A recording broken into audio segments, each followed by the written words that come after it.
오늘 아침 전북권 주요 뉴스입니다. 건설 현장에 외국인 노동자들이 고공 시위에 나섰습니다. 대다수가 불법 체류자로 이를 악용한 임금 체불이 끊이지 않고 있습니다. 전주 풍남문 광장에 세월호 분향소가 4년 넘게 자리를 지키고 있습니다. 명확한 진상규명을 기다리며 분향소를 지키는 사람들을 만나봤습니다. 전북 금융중심지 지정이 미뤄지면서 혁신도시 시즌2 계획도 불투명합니다. 금융기관 추가 유치와 금융타운 건설도 쉽지 않은 상황입니다. 전라북도 지역은 막다가 낮부터 구름이 많겠고 일교차는 20도 가까이 크게 벌어지겠습니다.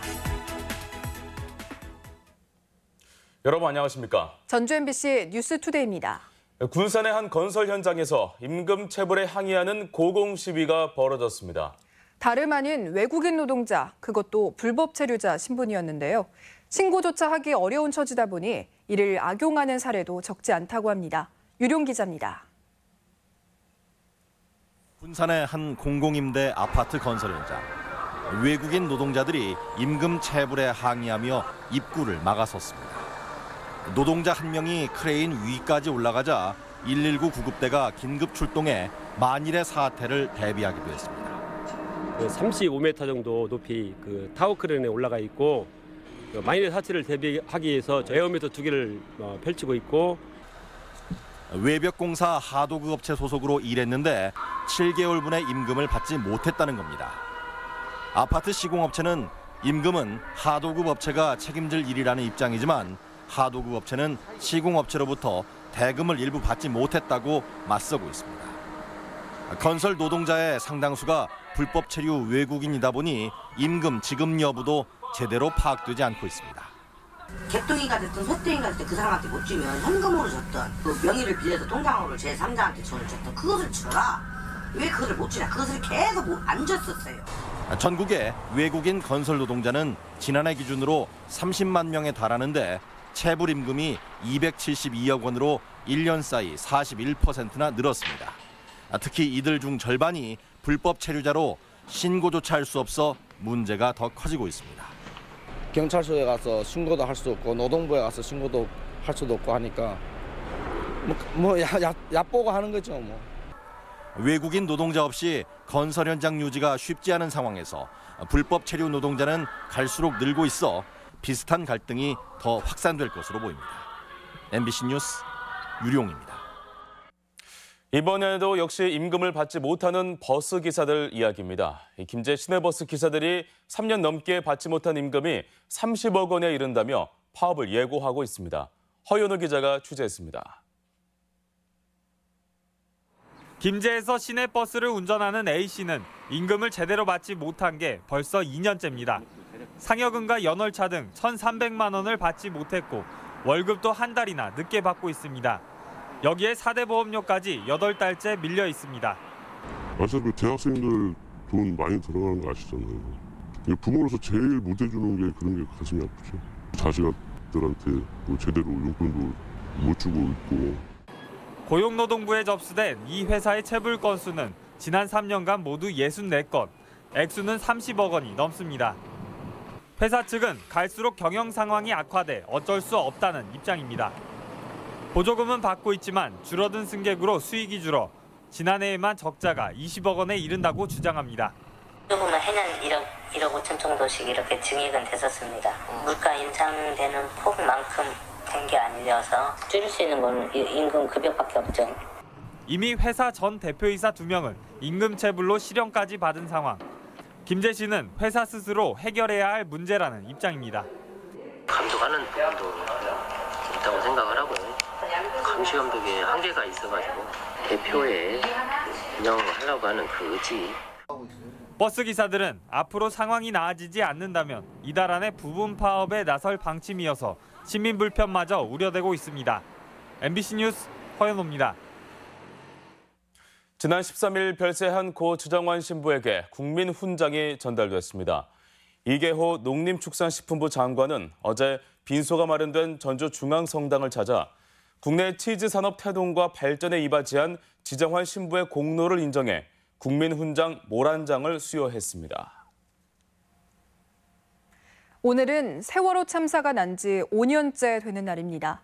참사 이듬해 전주 풍남문 광장에 들어선 분향소는 4년째 자리를 지키고 있는데요. 분향소를 지키는 사람들은 누구인지, 그리고 이들은 왜 자리를 떠나지 못하는지 조수영 기자가 만나봤습니다. 전주 풍남문 광장 한편에 있는 세월호 분향소입니다. 드나드는 사람들 수가 예전 같지는 않지만 4월 16일 그날의 기억이 선명한 시민들은 분향소 앞에서 발길을 떼지 못합니다. 이렇게 장소는 좀 없어져도 사람들 기억 속에서는 계속 남아 있었으면 좋겠어요. 세월호 분향소는 전국에 몇 개 남지 않았지만 풍남문 광장 분향소는 벌써 4년째 자리를 지키고 있습니다.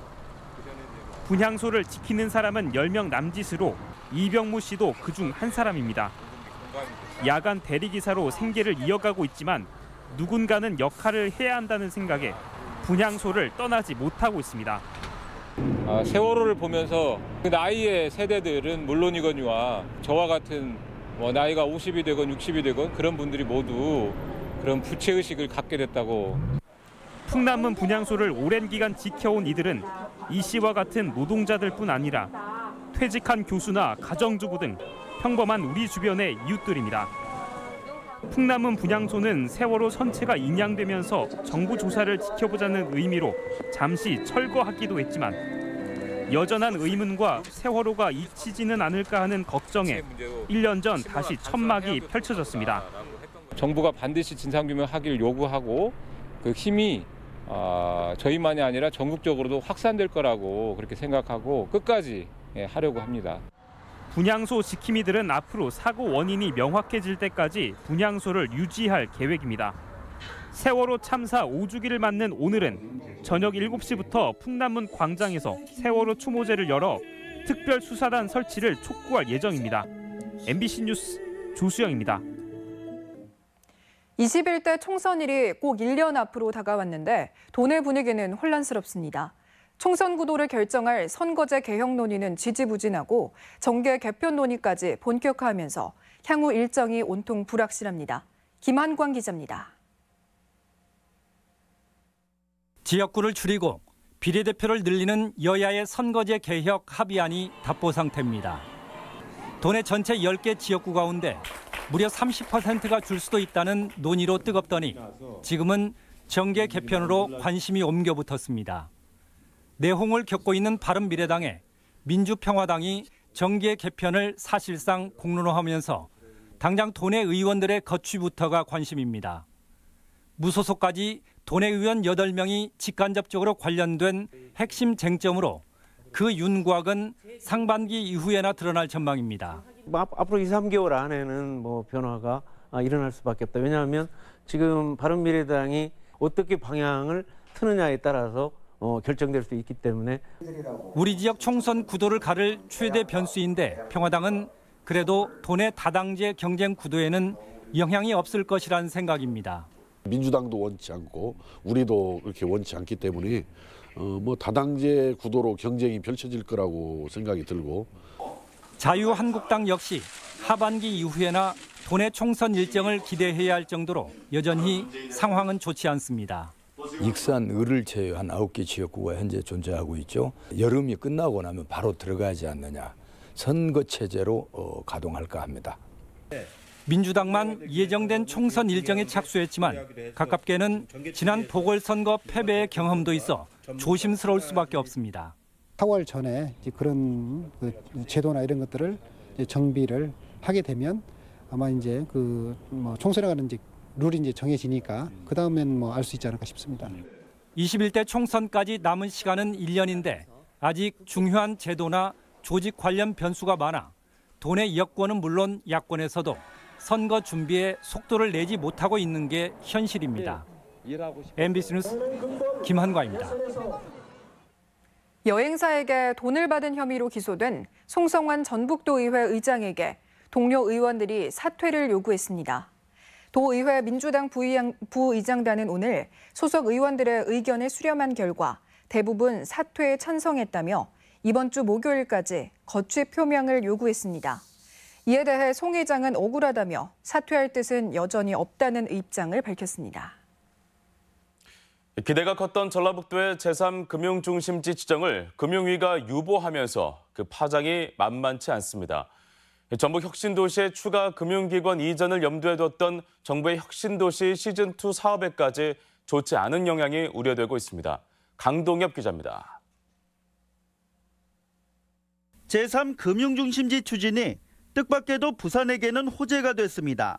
10년간 외국계 금융기관을 유치하지 못하며 겉돌던 상황에 후발주자를 견제하며 자신들의 처지까지 알리는 데 성공했기 때문입니다. 부산하고 서울에 대한 금융중심지를 앞으로도 어떻게 지원하겠다는 이런 부분이 좀 이렇게 아마 나올 거거든요. 금융위 이제 예산을 좀 편성해서 지원을 받을. 답답한 건 전라북도입니다.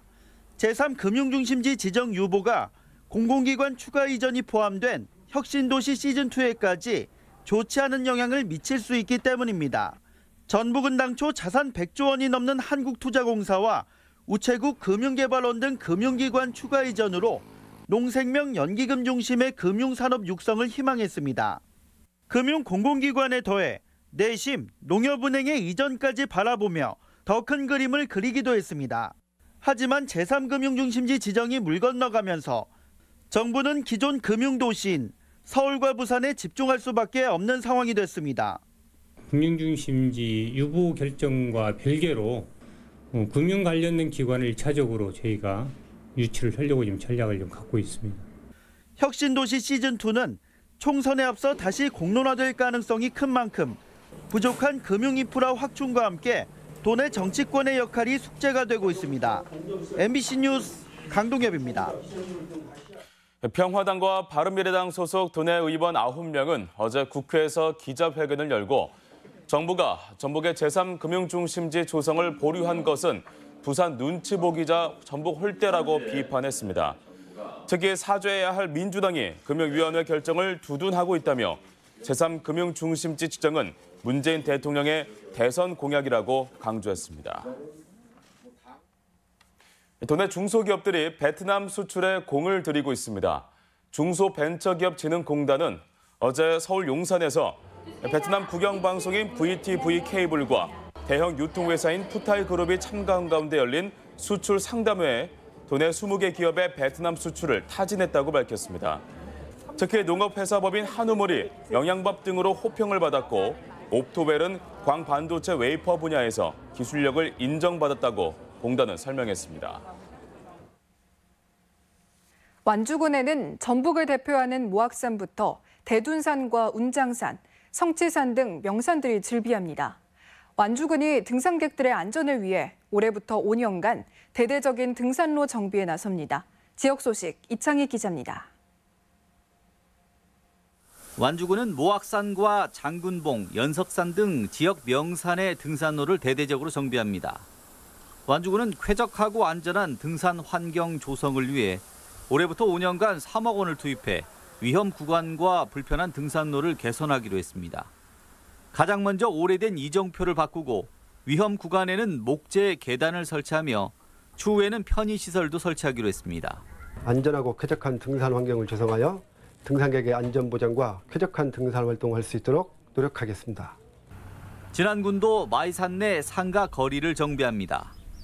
진안군은 마이산 남부 차량 통제소부터 금당사 입구까지 300m 구간에 보도 블록을 깔고 경계석을 설치했으며 매표소도 금당사 앞으로 옮겼습니다. 탐방객 편익도로는 물론 남부 마이산 상가의 활성화로 이어질 것으로 기대하고 있습니다. 무주군 공무원들이 지역사랑 실천 캠페인을 벌였습니다. 무주사랑 상품권 가맹점을 모집하고 노란우산 공제가입 등 각종 소상공인 시책을 홍보했습니다. 한편 무주사랑 상품권은 5,000원과 만원권 두 종류로 오는 7월 발행됩니다.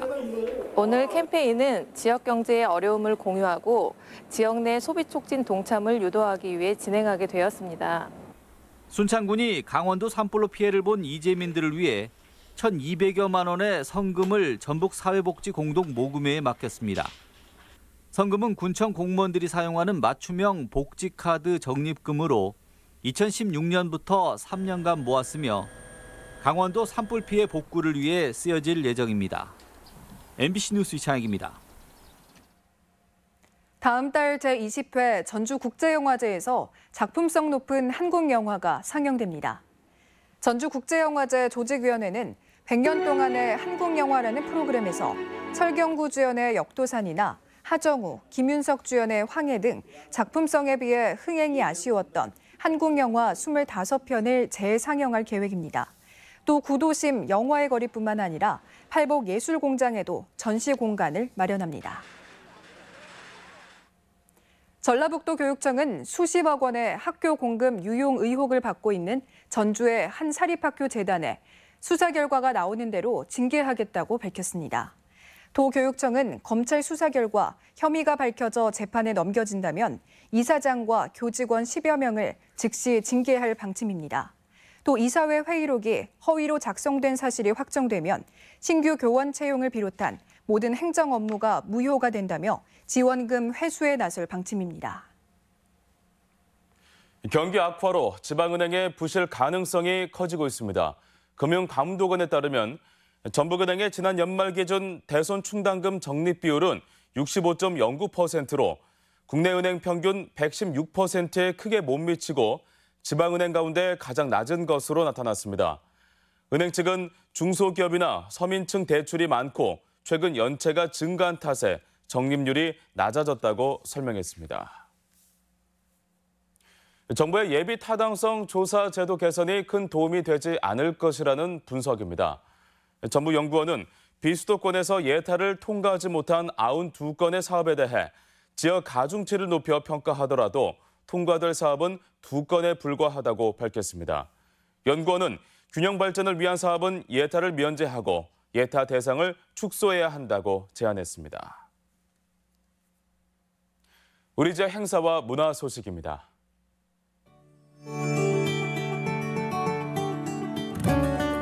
극단 까치동이 오늘 우진 문화공간에서 전주 서학동과 전주천 각시바위에 대한 설화와 전설을 바탕으로 한 연극을 공연합니다. 최장칠 작가의 작품전 군산 바람이 오늘부터 군산 산타로사 갤러리에서 전시됩니다. 기린 미술관에서는 오늘부터 창암 이삼만부터 추사 김정희 등 근현대 한국 고서화 작품을 선보입니다. 세월호 유가족들이 직접 제작한 아이들의 모습과 편지글을 담은 아프아 작품전이 도교육청 갤러리에서 열리고 있습니다. 익산 국악관현악단의 전기연주회가 오는 21일 한국소리문화의 전당에서 열립니다.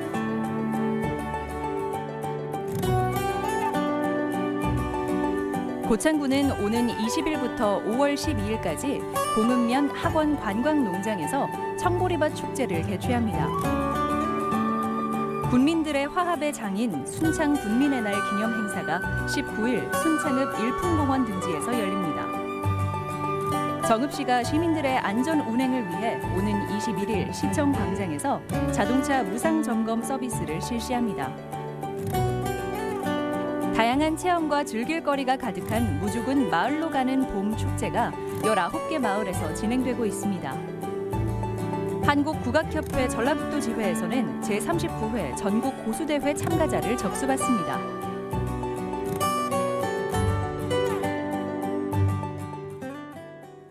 이어서 날씨 전해드립니다. 전라북도 지역은 막다가 낮부터 구름이 많겠고 일교차는 20도 가까이 크게 벌어지겠습니다. 지역별 기온입니다. 전주는 아침 기온이 5도에서 낮 기온이 24도, 익산은 1도에서 23도, 동북권은 무주가 영하 1도에서 24도, 진안은 영하 1도에서 22도, 서해안권은 군산이 4도에서 22도, 부안은 3도에서 23도 등을 기록하겠습니다. 현재 초미세먼지 농도는 익산이 나쁨, 고창과 무주에서 좋음 수준이고 나머지 지역은 보통 수준을 보이고 있습니다. 오늘 하루 미세먼지와 초미세먼지 농도는 보통 수준을 보이겠습니다.